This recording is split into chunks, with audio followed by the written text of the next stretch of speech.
Hello, everyone. Welcome to Aquarian Anarchy. I'm Chad. You can see Marcus, and you can see our special guest this week, Nicco. We are going to be doing a special Christmas holiday edition where we are going to take turns interviewing each other, or we're going to take turns being interviewed, I guess. And Nicco is going to be our first interviewer, our first interviewee. What we wanted to do is just kind of get into like the backstories of how we got here, how we kind of came together, and also just who we are and how we became who we are today and the people that you see now. There's a lot of questions that I have for these two guys, and I'm sure they have some for me and for each other as well. And we figured the audience probably wants to know a little bit about us in a deeper way than some of the stuff that we get to discuss on a weekly basis, because we're usually interviewing another guest or we're covering current events or something like that. So you get a little taste of our personalities, but this will give you a little bit more of the history of where we come from, who we are, how we became who we are, and where we're going from here. And before we get into interviewing Nicco, I want to remind everyone, we've got to like, we've got to share, we've got to subscribe, got to hit the bell icon for the notifications. Remember, 2 shares to speed the spread of this podcast all over the internet. And also, don't forget to go to the Patreon and subscribe, become a patron there, become an Anarch, and join us there. We've got a little Telegram group that's popping now. Shout out to Daryl who came in. Hotep Daryl gave us a great idea for a shirt this week. You can go to the merch store at Teespring. That link's going to be in the description below too. Tons of great merch there, but especially right now, this new shirt that Daryl gave us the idea for, gave the inspiration for, Make America Rebel Again. Looks amazing. I've got a green hoodie coming in, and I can't wait to get that thing. Just ordered it today. So go in there, find out, see if there's some of the merch that you would like to dig into, because we want you repping the Aquarian Anarchy brand out there, and also getting some stuff that kind of speaks to what you want to say. And there's free shipping right now too. Hello, that's right. Let's go. All right. So, without further ado, Nicco joined the show. I don't know, less than a month after I did. I started doing this thing with Marcus in April, and Marcus and I had a pretty in-depth conversation after we finished recording one of our shows. Where we got into all kinds of stuff, spirituality. I'm Catholic. We got into that, and we got into the similarities between Catholicism and voodoo, because Marcus practices voodoo. And through the Hotep Nation chat, I met Nicco, and he and I were just talking, and we had actually started like a little thing where we were going to start trying to connect with each other outside of the chat group, because it's all text based and everything. RIP to the chat. Actually, yeah. Well, there's the Discord chat is there. It's I prefer Telegram. Telegram but anyway, but yeah. So getting out of that text conversation stuff that is limited, and actually having conversations with each other. And so Nicco hit me up, and like he had watched one of our episodes, and he was like, "Hey man, I want to talk to you." Blah blah blah. Next thing you know, we talk on the phone for like an hour and a half on a Saturday afternoon or something like that. And I was like, man, you would have loved the stuff that we didn't record. And that's part of the reason why we started doing the Anarchy After Hour, was because there was so much good stuff that we were doing when we stopped recording, and we just kind of like started just having a chat. So we decided decided we would start just recording those and releasing them as a separate episode that was less structured and more just kind of sitting around the campfire, smoking and drinking chat like we were in a cigar bar or something like that. So that's how Nicco came to the show, and it was going to be just like, hey, you want to come on, and that way you can kind of ask questions about Marcus, because Nicco was kind of curious because of his heritage and everything, and how much of a role voodoo plays in that. And so I was like, yeah, come on. And then Marcus hit me up after, and Marcus was like, I want Nicco to come back. And I was like, all right, Yeah. let's do it. So for more information, Nicco actually has some Haitian heritage. Why Mm-hmm. don't you tell us about your heritage, Nicco, from Haiti and how that's So, impacted your life? To be fair, I have yet to be to Haiti or go to Haiti. It's not my fault. I blame my parents. One, two, I blame the economy and the world being on food. The time I was supposed to go to Haiti, I actually went to Mexico, which is completely like it's not the opposite way, but it's not the right way either. But so we couldn't go because there was rioting and there was a raise in gas prices. So there was more of a chance I'd get snatched and ransomed for money. It's no bueno out there. Like as a tourist, like they see anything that's not from there, they're gonna eye you down. Like it's vicious out there, and it's not just vicious from like the theft or anything of that nature. It's also because it's just so rampant in voodoo use. The thing is that people who are in Haiti don't have their specific energy to transfer. It's only the people. So it's like black on black violence in Chicago. You know, it's only people that's like pointed at each other instead of the people who put you in this situation. But my grandmother was from Haiti and my grandfather are from Haiti. So full-blooded Haitian on my dad. But I'm like half, I guess, because my mom is black and whatever else. But my grandmother, She doesn't have any Haitian heritage in her my background. mom, Yeah. my mom. Oh Yeah. no. Okay. No, I was just So curious. it's just my father. Okay, so it's just on your dad's side. It's okay. I think it's Native American if you want to go down that path. But so my grandmother, she was born in Haiti. As a young kid, she was like sent away to school, and then well, maybe that's why she a little strict by the book, because you know kids kind of need. I'm sorry for going off on a rant, but kids need that nurturing from a certain age from your people, from your parents, from your creators, because if they don't get that, then they become a certain way. They become cold. If a baby isn't held within the first, like, I think hour, like something seriously bad happens with that baby. Like, because they have that connection, the vibration. But going back to my grandmother, she was sent away to school and then came back and visited all of her family, and her brother, I remember. They went to school in Haiti, then came back with their family over breaks. So she wants to be a nurse. By the age of 20 or 22, she went to Canada. Why am I pointing that way? She went to Canada. North. That's up. That's up. North is up there, right? Yeah, South North is up there. So Right. she moved to Canada. Because in Chicago, and I'm in Louisiana. Yeah. So. We're all up there to Chad. That's right. Everybody's up there. Like, unless you're Brazilian or Mexican or something like that, you're above me. So. Right. So she went to Canada. She went to nursing out there. She's got some really interesting stories about nursing. Then she came to Chicago. That's where I am. But back to the nursing, she actually, I want to say, and you can look this up, whatever like mainstream serial killer was at the time, but she was a psychiatric nurse. So she was in one of those prisons, and I think talked to one of the like mainstream like murderers that were out there. Yeah, that woman is interesting. She's seen a lot. God bless her. She's the goat out here. But we go back to my she came to Chicago, and then she brought in a whole bunch of Haitians, and like they came in and they did like a little tribe and a little mafia thing.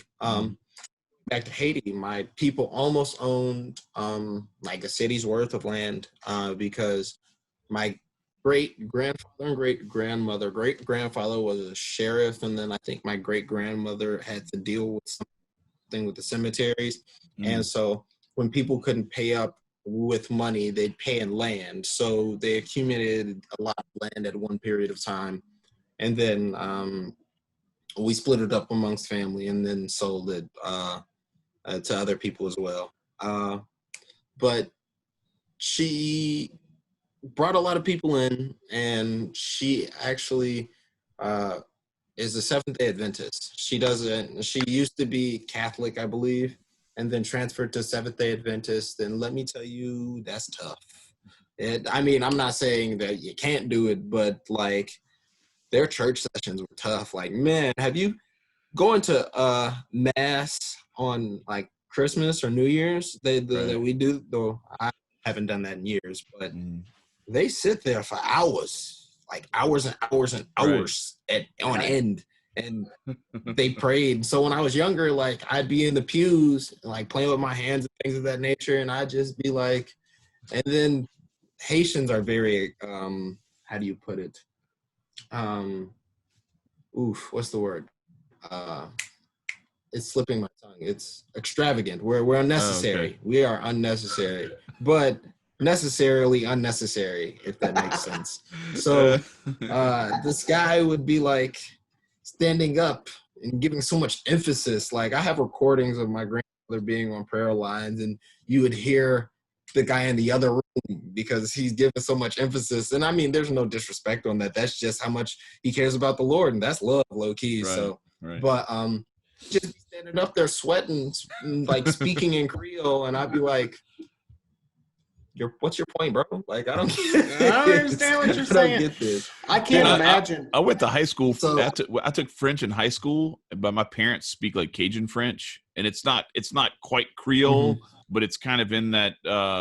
So I've heard some people, and it sounds very similar. I've heard some people like speaking that. I don't know. There's like Creole and patois and like a few other different things that are, and I've heard that stuff, and I can kind of pick out some stuff, but it's not the same. It's like there's some words that just are completely different. We spit the Ebonics, right? Right. Well, and yeah, I feel that. For those of you that haven't watched a lot of our shows thus far, we actually interview a Seventh-day Adventist minister who's also a friend and family member of mine named Aaron Clark, who does a lot of good work for his church. But I will say their church services do tend to be pretty long, and I can't even imagine not being able to understand. Right. And having to be and there. Being a kid too, right? Being a kid and trying to pay attention to that. Like it was hard enough doing that. Yeah, man. So, but my mother or my stepmom and my dad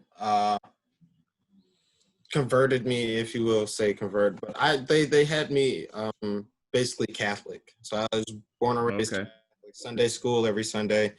And I got confirmed. My confirmation name is Alexander with the R-E, and the reflection of my little cousin. And so my oldest son is Alexander with the E-R. So E-R, like the great, the great man who pillaged and. I have to try to. I have to try to. I think he might have a little bit of that in him, because like he's going through that stage. He's about to be 15. In January, he's about to knock on your door, Chad. He's like puffing up on me and all this stuff, and I'm like, "Listen, son, look, we might just have to like dap it up and be like, we're gonna go at it real quick. You know, we're gonna agree that we're gonna go at it, and I might just have to beat some sense into you so that you can. Hey, just really want to challenge make me. Sure you just get some gloves with cushion. Just gloves with some cushion, and then make sure there's no tape, there's no cameras around, there's no smart devices, so DCFS won't knock on your door. He's ready to prove he's a man, and I'm like, okay, you really ready? Because like, look, we can do this like the normal way, this man where everything is like nice and calm and equitable, or you can keep trying to act like you want to fight me, acting a fool, and standing like he like towers over my wife and like looks at her like this, and I'm like, you do not need to be doing that, because he's a good 2-3 inches taller than her now, and it's gotten to the point where he's starting to, he's a boy, you know, he's kind of at that like a in a pack of dogs or something like that, you know, where like the young ones like challenge the alpha because they're testing their own manhood against his manhood and all that kind of stuff. That's where he is right now, and so it's the Alexander the Great thing is gonna be a sad day for that pup. That's right. I told him, I was like, you better kill me if you come at me, because otherwise it's gonna end badly for you. Right. If I'm still alive. So talking about living in a bad situation, Nico's from Chicago. I know, right?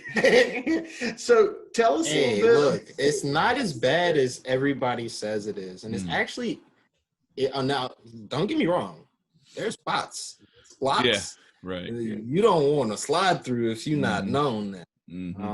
They'll just savagely run everything on you. That's like that in Baton Rouge too, man. Out here provides you an awareness, but it's not as bad. I mean, as long as you keep your head down, your mouth shut, and you just mind your business. That's all it is. Chicago people just mind their business. We talk a lot too. Like you run into that right stranger, you'll end up talking each other's ears off. All right. But it's okay. I wasn't necessarily. See, here's the thing about Chicago: if you're not going to school and going to their certain, well, okay. So that was a young previous childhood, but that's the point. Point being is, I was born in Evergreen Park, which is a suburb of Chicago, and then you take me 5 years. I don't know where I was at. I was at my aunt Belinda's house, and I just called it the hood. And it was the hood. So until like I moved with my dad, and then they sophisticated me. Man, I was an asshole as a kid, apparently. So yeah. At least I was too. My first words. Chad might have been a choir boy, but I was not. I wasn't in the choir, but I was a good boy. No. I love you, brother. Not that I can't sing, but you I sing. wasn't in the choir. Nah, Chad's over here hiding his talents. That's what he's doing. So you moved out there, and then what? Where'd you go from there? You said you were there for 5 years. So I went to the suburbs, the south suburbs, out in Homewood, until I was 5th grade. 6th grade, I moved out into the city with my aunt. In 7th grade, I moved back out into Homewood, Flossmoor area, and then I continued out the rest of my tenure there until I moved in with my people after high school. I moved out of my parents' house and moved in with my friends and his mom, and then I moved with. After that, I moved back with my grandma's crib, and this is out in the bubble of Chicago, if you will. So it's an interesting transition going back and forth, but it showed me that the differences in the environments, if you will. This out here, it's a lot more busier. It's busy. It's busy out here, and out in the suburbs, it's quiet. You can like legit get like a nice quiet sleep. Like I sleep with helicopters flying over because people are still tweaking out at night. Wow. Yeah, I feel like it's Gotham City from Batman. Like I legit as soon as the lockdown happened, I'd be like out on my garage smoking, and I just see 1 copter, 2 copter. Wait, is that the same one? I don't know. 3 copter, and then so you just see it, and I'm like, yeah, shit's getting real out here. Shit's getting heavy. So something I wanted to know, Nicco, just personally talking about Chicago and your upbringing and what have you, let's just be clear. You're not, as demographics go, most Black folks are Democrats, not all, but a lot. And you've talked a lot about your family being pretty typical Democrat status. They're Democratic as all fuck. Yeah. Democratic as all fuck. What happened? What changed you and made you think? Yeah. Let's see. I remember, back being a kid, I'm still type of person, but I've relaxed on it. I used to be the kid to feel like I knew what I was talking about. And I remember back when Obama was like about to become president or something like that. And I was like, we want to be Democratic or something like that. I said something in light of Democrat, thinking that I know what I was talking about. And then I was just going through the wave emotions. And then after I think I did psychedelics, and I started questioning. I think weed or psychedelic, one of the two. But after I had a perception change and it shattered my reality to say whatever I think is real, I need to shut that shit up and actually make sure that shit is real. And that was where my whole paradigm shift changed. So spiritual, basically, for that to happen, I broke up. I had an ex-girlfriend that I most definitely had like strong feelings for and attachments for. And she's the reason why I went on a spiritual journey, actually. It's kind of funny. So all in all, your boy was in love and dove and all that goodness. And I made like a commitment, and her parents were like, oh, well, we need to see where you're going with this. And we basically had a long talk saying, do you believe in God? And then they questioned me because I believed in God, but I'd speak about aliens and shit like that. And this is a natural Christian home, so it's like they were straight, they had their values and everything. And her parents are like, are you sure you down for this life? And I was like, yeah. And then I bullshit you not, then as soon as I went over to my homie's crib, I was sobbing like a little bitch because I couldn't figure out if I believed in God or not. Oh, wow. Like I was up all night trying to figure out like, damn, I'm about to lose this girl because I don't know if I like believe in like her principles of God. I believed in God, but like not hers, the Jesus Christ version, not hers. And so I was just like trying to figure out. I was like, fuck. And so like my boys were there talking to me about these things, like trying to like get me to speak more about it. And I was just still at a loss. Like I was so at a loss. And one weekend, I went down a little bunny hole with my boys. And after that, my perception on Alexis cleared up. Wow, I just dropped her name. So that cleared up. And not her last name, you're good. Yeah. So that cleared up. And Alexa, what is the meaning of life? The perception of the situation cleared up for me, and I was like, all right, I need to back up because I don't want to mess anything up and feel like I'm a drag and feel like I'll never complete. So then after that also the expansion of, why don't I question things more? Like the natural thing of a brain to do is question it, even if you know the logical answer to it, because you can give that logical answer same and again. Like your brain, it gets tired, but if it's something that it knows, it can be like bam, bam, bam, and it doesn't take all of that brain power to really compute things in that nature and of that.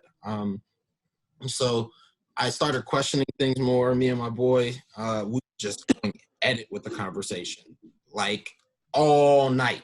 And we were going in and out. Got to the Sistine Chapel. What's that again? It's a church in... It's in Rome. Church. Yeah. What's the... We actually had a Michelangelo, conversation. the painting on... You're talking about the painting on the ceiling? Yeah, the painting. Yeah. So my boy broke it down to me, and he was saying that if you look at it, man is touching God, and God's touching man, seeing who's creating, who, that, and the third. But then you take a step back, and you notice that I think God's sitting on a cloud, which looks like a brain. So then I got into different forms of thinking, like, whoa, what the hell? So then I got all spiritual. So I started meditating. I started like doing like different chants.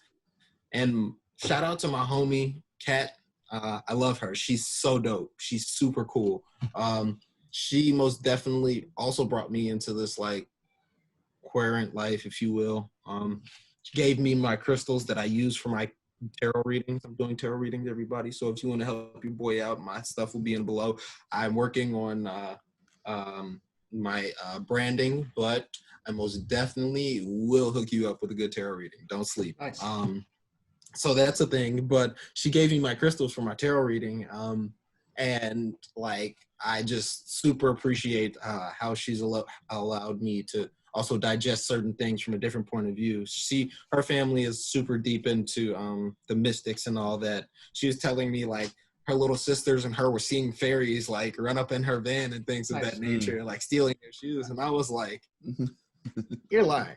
You're lying. But the thing is, who am I to question? So therefore, after questioning the reality of what they tell me and start questioning why don't I believe it, when you understand why you don't believe certain things, because that's just not real. Why is it not real? Right. Animate objects. So let's say, for example, a crystal. Crystals aren't alive. Why you say that? Well, because it doesn't have a heartbeat, and inanimate, doesn't move. Well, you're only thinking it from a 3D spectrum where something that has to be alive has to, move around.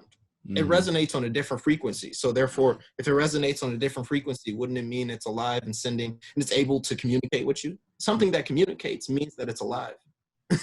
So you can't just disregard it because you don't think of it that way. Right. So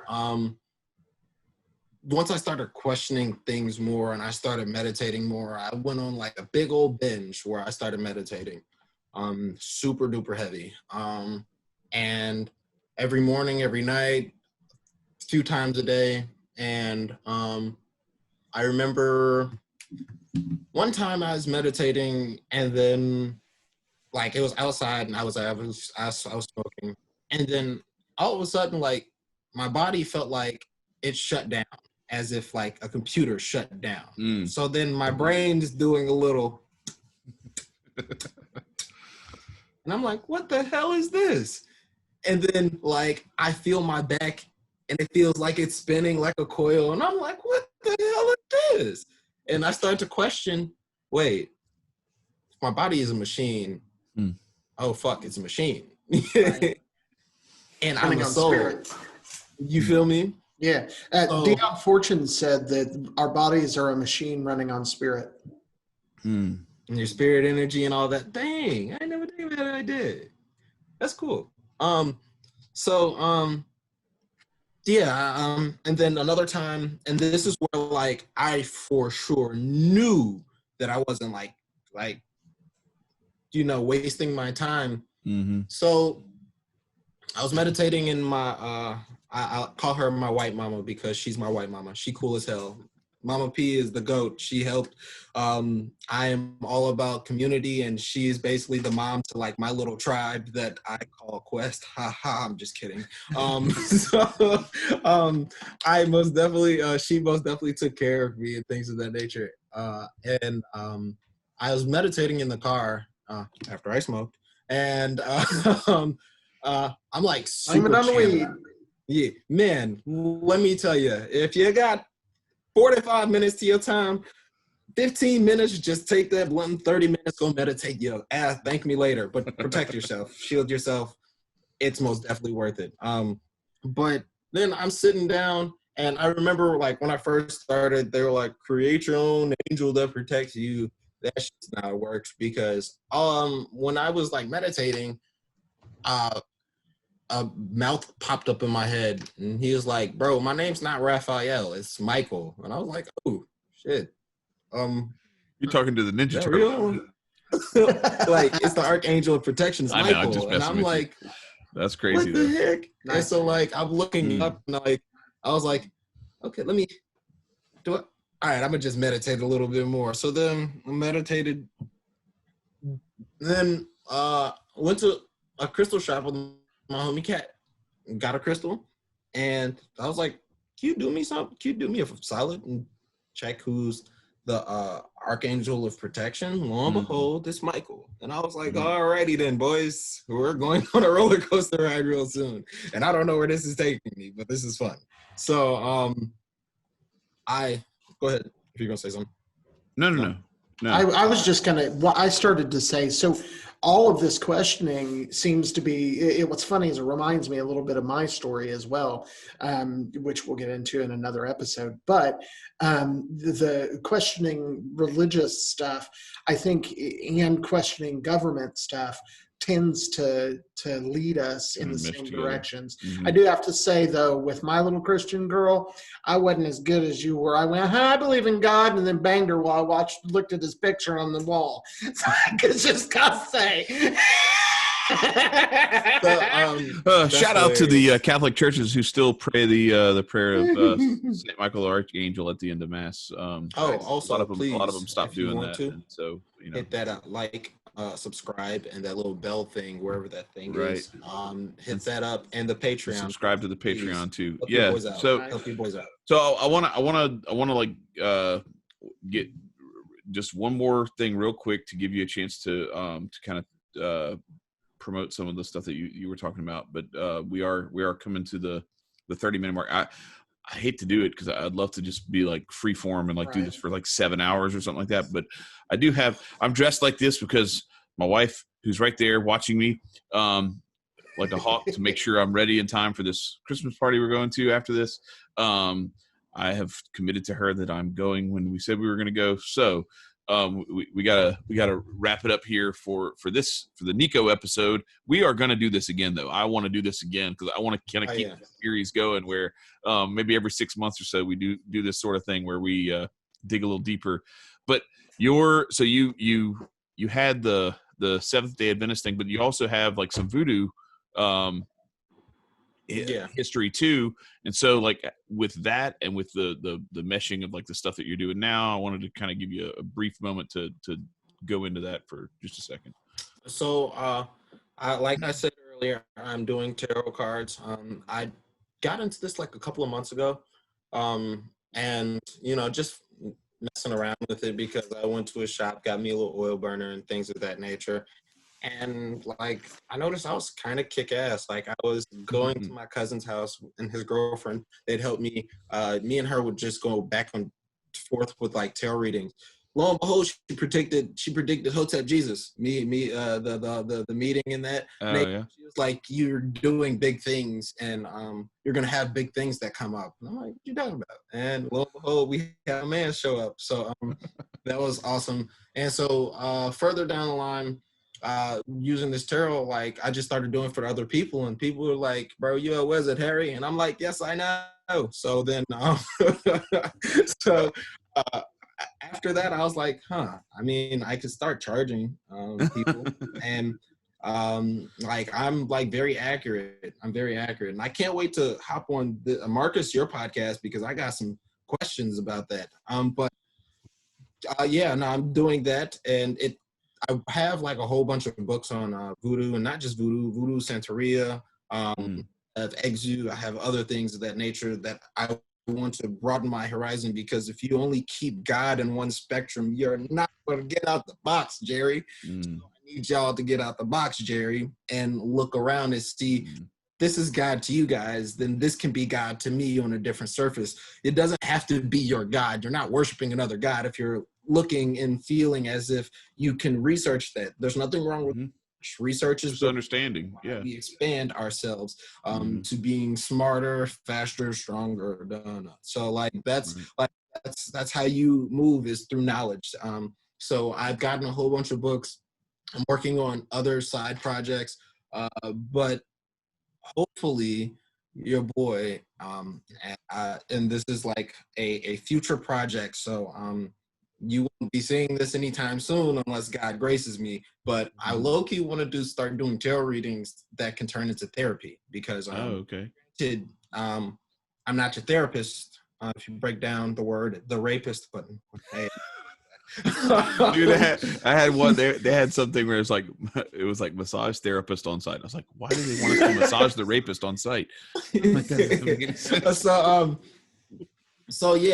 No, but I want to help people with therapy, because it's a great way to express yourself, and I have an attention span of a goldfish, so it's, I can go really in depth with you, but like I'm not going to write your stuff down unless you want to be a client, and I'll help you out. Keep everything confidential, and then we'll go into that later. But another thing I want to do. I have so many ideas in my head I want to work on, and thanks to you two, I am able to help promote this brand and myself. Be a better person for my communities. I would love to express more, and I talk way too damn Breaking up a little bit, Nicco. Yeah. We're excited that you joined us. That's for sure, and we're happy to help promote you and your stuff. Oh, yeah, you cut out for a minute there. Appreciate it. I will be putting Hello. I just said I appreciate it. I appreciate it. I will be well, we love you, brother. Getting my other things. Oh yeah, appreciate it. Sorry. I will be getting my other social medias into the bio soon, but just go follow me, DM me on Twitter, and I'll hook you up. Excellent. Well, thank you, Nicco, and we're gonna wrap this version of the I don't know, the Anarchy Origins, Aquarian Anarchy Origins, or whatever you want to call it, the origin stories of the three of us. This is the Nicco version, and like I said, I want to do this again, maybe every 6 months, or as we go on, maybe once a year or something like that. Just kind of reset and refresh with each other. But want to remind everybody one more time: like, share, subscribe to the Patreon. Go to the merch store. Get yourself some merch. 2 shares to speed the spread, and we wish everybody a Merry Christmas. And we are going to see you in a couple of days with the next installment, where I guess y'all are going to be interviewing me, right? Yeah. So, peace, everybody. Yes, sir. See ya.